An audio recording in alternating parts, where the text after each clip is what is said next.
Sebuah kisah perjalanan, melihat kehidupan dari berbagai sisi,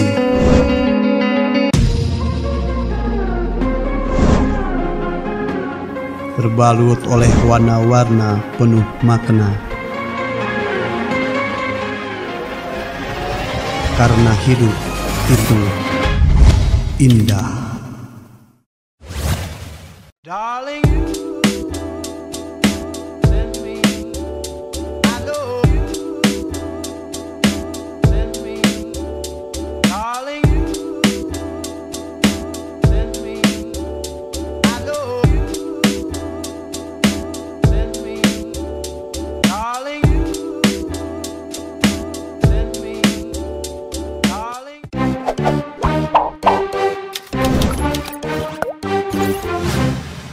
Oke, assalamualaikum warahmatullahi wabarakatuh, sahabat Yasenjo. Kita perdana di acara Dengerin Yuk, karena hidup itu indah, bro. Hari ini kita akan coba berwawancara dengan seorang pengusaha, beliau aktif di usaha transporter. Kurang lebih seorang agen bis, tapi pengalaman beliau itu cukup menarik untuk kita simak, karena akan banyak sekali inspirasi dan motivasi yang kita ambil dari pengalaman hidup beliau.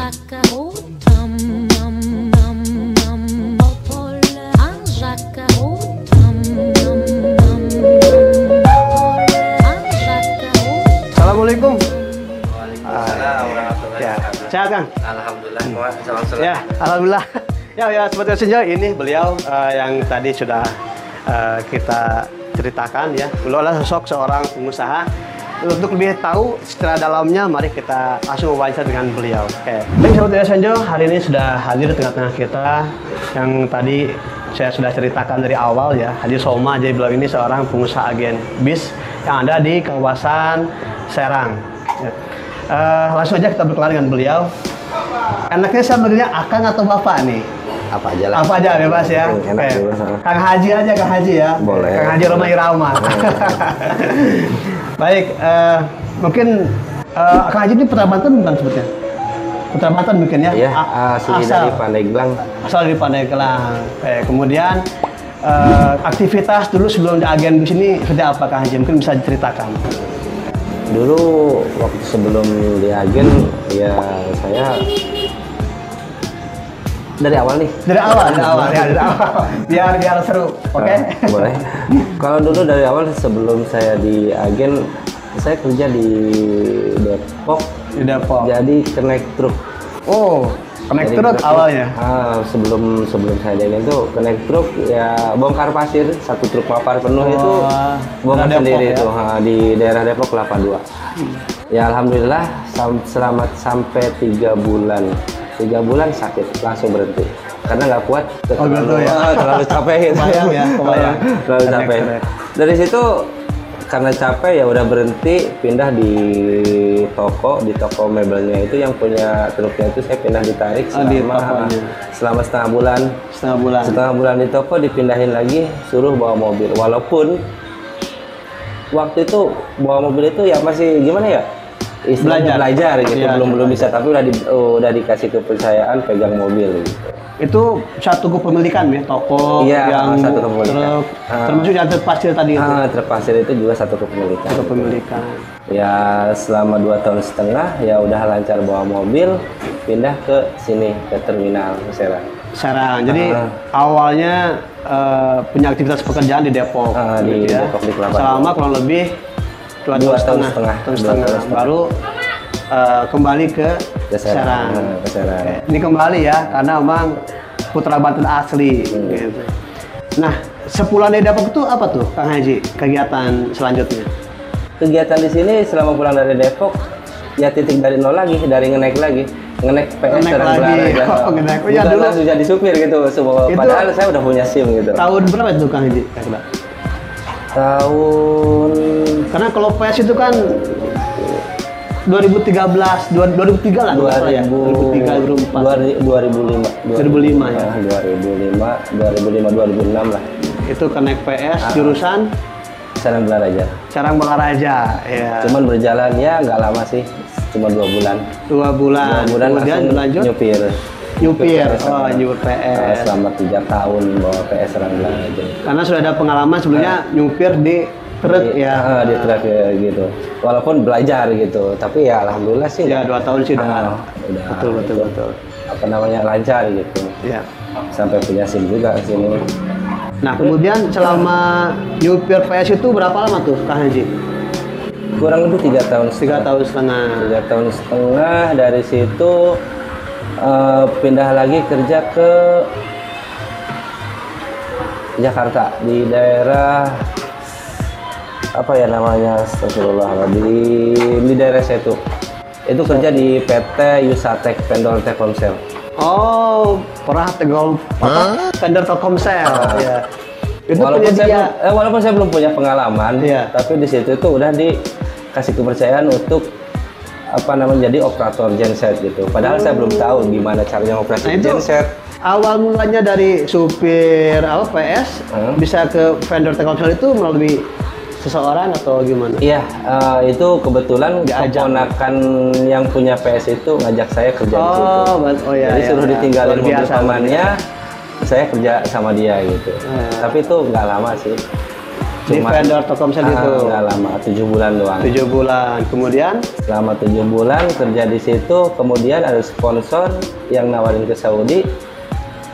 Ya saya mau aja, tapi dengan satu syarat, saya nggak mau keluar duit sepeser pun, walaupun itu untuk jajan saya pribadi, saya nggak mau.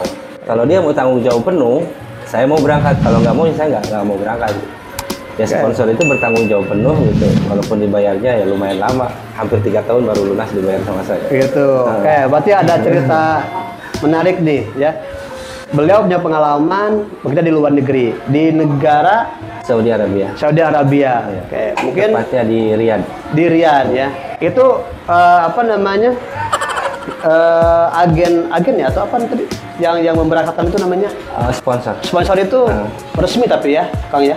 Ya resmi. Resmi ya. Sponsor resmi. Nah, kemudian bisa berangkat, kemudian di sana menggeluti bidang apa itu, Kang? Di sana jadi supir pribadi juga. Supir pribadi. Dari selama kurang lebih 10 tahun. 10 tahun. 10 tahun, Bro. Ya Arab. Berarti udah lancar bahasa Arabnya. Arab saran kan.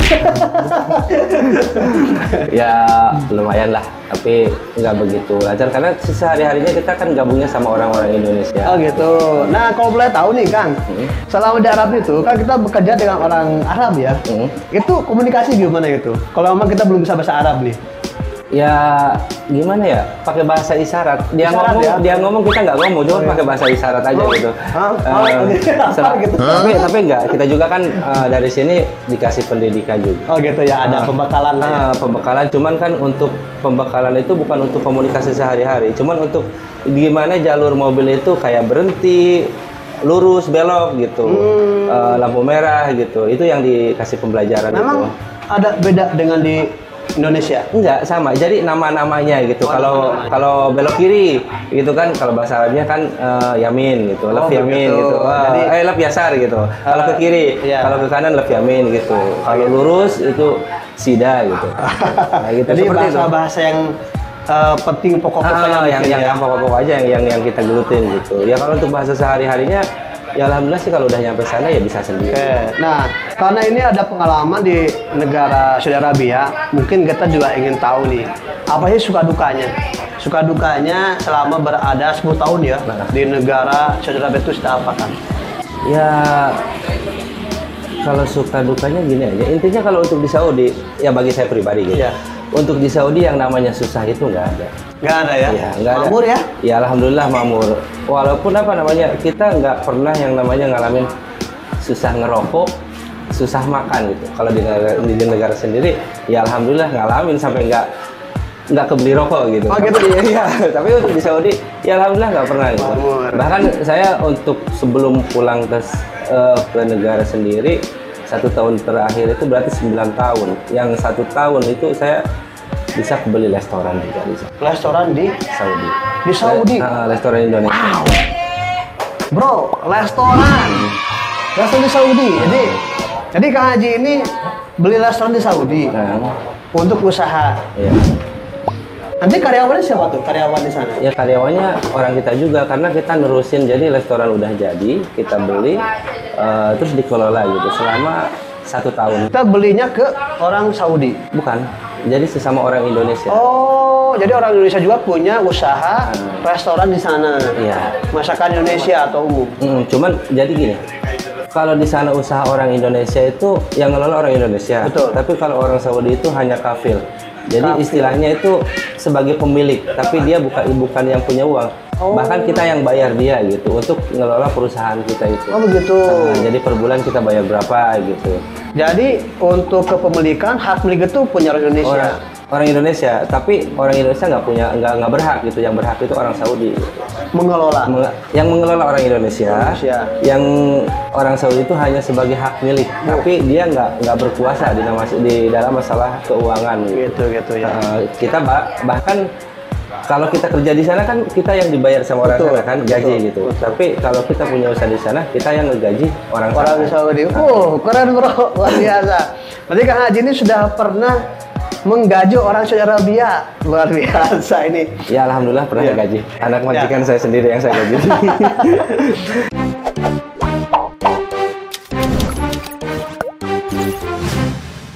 Nah kemudian untuk restoran sendiri itu kan selama setahun ya dikelola, dimiliki, kemudian setelah itu apa sekarang masih? Enggak, dijual lagi. Dijual lagi ke orang Indonesia juga? Ke orang Indonesia juga. Dijual. Kalau dulu saya ngerintis restoran itu modal dengkul. Bukan istilahnya saya itu banyak duit gitu untuk membeli restoran itu. Jadi ini nih, apa ya? Modal ngutang lah istilahnya. Dari ini, saya kumpulin duit itu. Nekat lah gitu ya? Selama setahun itu ya alhamdulillah saya beresin semuanya, langsung pulang ke Indonesia. Oke. Nah untuk restoran sendiri Kang itu berarti peminatnya ya, bukan cuma orang Indonesia aja berarti ya? Ya. Atau 80% orang Indonesia. Orang Indonesia. Jamaah haji mungkin begitu ya? Enggak. Kalau di sana nggak ada jamaah haji karena itu kan wilayah Riyadh, ibu kota. Oh Riyadh ya, Riyadh. Jadi Riyadh jauh untuk ke Mekah itu jauh, 12 jam perjalanan, 1000 kilo. Tapi ada efek tidak ketika masa atau musim haji tiba atau umroh gitu, ada efek tidak? Enggak ada. Karena jauh ya. Yang jadi permasalahan itu punya usaha di Saudi itu tahun-tahun terakhir, pas bulan-bulan terakhir sebelum saya pulang itu ya peraturannya makin ketat. Selama 3 bulan saya berturut-turut kena denda. Kalau untuk duit rupiah itu sekitar 35 juta per bulan. Saya 3 denda bulan. Karena untuk di Saudi itu masalah kebersihan, ada kotor dikit aja itu udah luar biasa. Dari kebersihan, dari segala macam. Dari pisau juga kan ada kesalahan itu udah kena denda. Selama 3 bulan saya kena denda 120 juta. Masya Allah. Alhamdulillah. Saya tinggalin langsung restorannya. Saya jual, saya tinggalin, saya balikin. Tapi dijual ini bukan karena rugi kan ya? Bukan karena bangkrut ya? Bukan. Tapi karena memang ingin pulang ke Indonesia. Tapi sampai sekarang sih masih ada kenang-kenangan di sana. Mobil 1 dimajikan, nggak saya jual. Mobil. Tapi bisa dibawa mungkin ke Indonesia? Ya kalau dibawa ya percuma. Mendingan beli di sini karena biaya cukainya yang mahal. Oh iya betul. Cukainya yang mahal. Oke. Nah, motivasi ketika pulang ke Indonesia ini sebetulnya apa, Kang? Karena kan tadi kalau di sana itu makmur ya, nggak kekurangan rokok, makan tercukupi lah begitu ya. Bahkan bisa membuka usaha dengan kepemilikan restoran di sana. Nah, kemudian setelah 10 tahun kembali ke Indonesia itu mungkin ada motivasi lain. Kenapa kembali ke Indonesia? Karena gimana ya, melihat perkembangannya yang udah pulang itu ke Indonesia udah pada bisa usaha. Kok saya usaha di negeri orang gitu, pengen belajar usaha di negeri sendiri gimana caranya. Cocok. Ya ternyata ya alhamdulillah kebanyakan dukanya daripada sukanya kalau untuk di negara sendiri. Negara sendiri. Iya. Catatan bro, di negara sendiri banyak dukanya. Kebanyakan dukanya.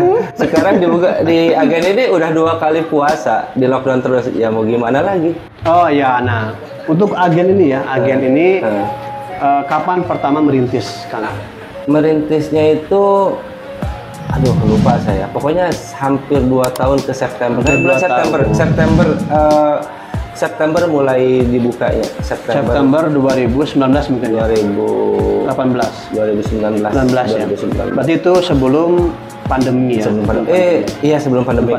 Pas mau Lebaran itu kan karena pandemi, pandemi gitu. Jadi ya sepi gitu.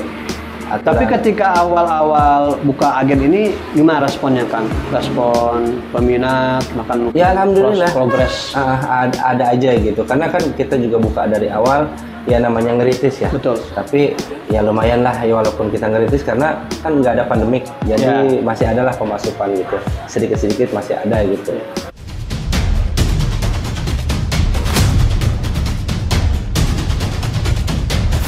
Secangkir Tawon Banten Kopi hadirkan inspirasi.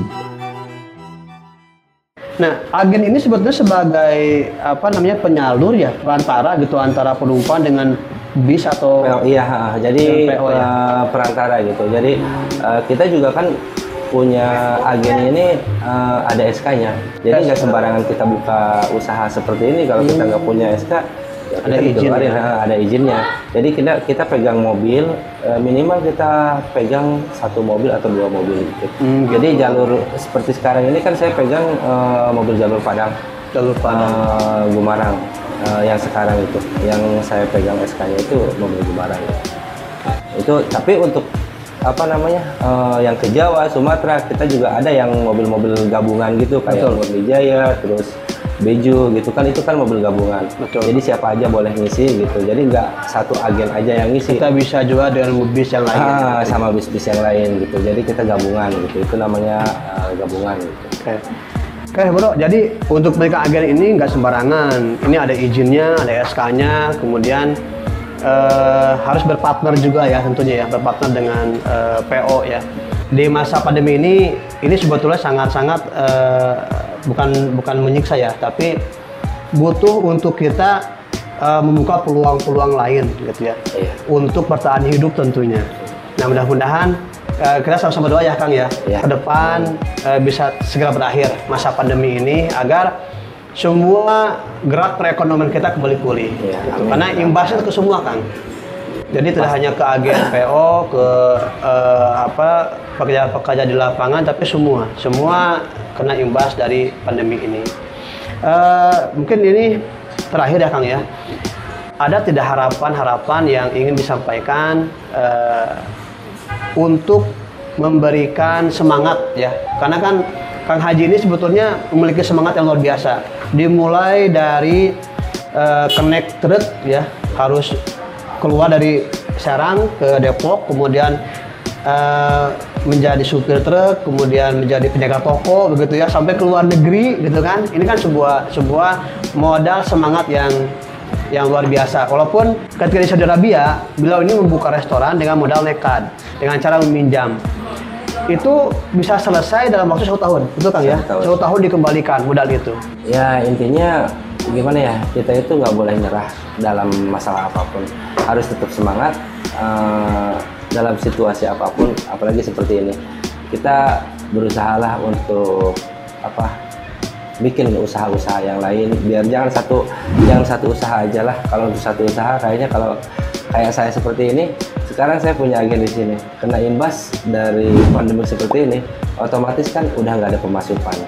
Ya carilah lubang yang lain gitu. Ya alhamdulillah sekarang saya ada angkot udah 2 yang kepemilikan sendiri, yaitu untuk tambahan dapur saya gitu. Ya insya Allah mudah-mudahan bisa tambah lagi gitu. Tapi kalau harapan untuk agen saat sekarang ini kayaknya repot juga ya. Repot menunggu masa pandemi selesai mungkin ya. Mungkin kalau udah pandemi selesai ya insya Allah bisa bangkit kembali gitu. Amin. Karena sekarang kalau bis ditutup otomatis ya penumpang yang ke agen udah nggak ada. Betul. Darling, you send me, I know you send me, darling, you. Ya, Sobat Senja, itulah hasil bincang-bincang kita melalui pengalaman dengan Bapak Haji Soma selaku pengusaha agen bis di wilayah Serang. Ternyata dari pengalaman beliau, hidup itu berliku-liku, tidak mudah. Beliau mengawali usahanya, karirnya di Serang, kemudian ke Depok, bahkan sampai ke luar negeri dan kembali ke tanah air. Itu beliau alami dengan banyak sekali lika-liku kehidupannya. Tapi beliau punya tekad, itikad, dan motivasi yang kuat untuk maju. Maka itu yang perlu kita ambil, yang perlu kita petik, bahwa hidup itu perlu perjuangan. Karena hidup itu indah, bro.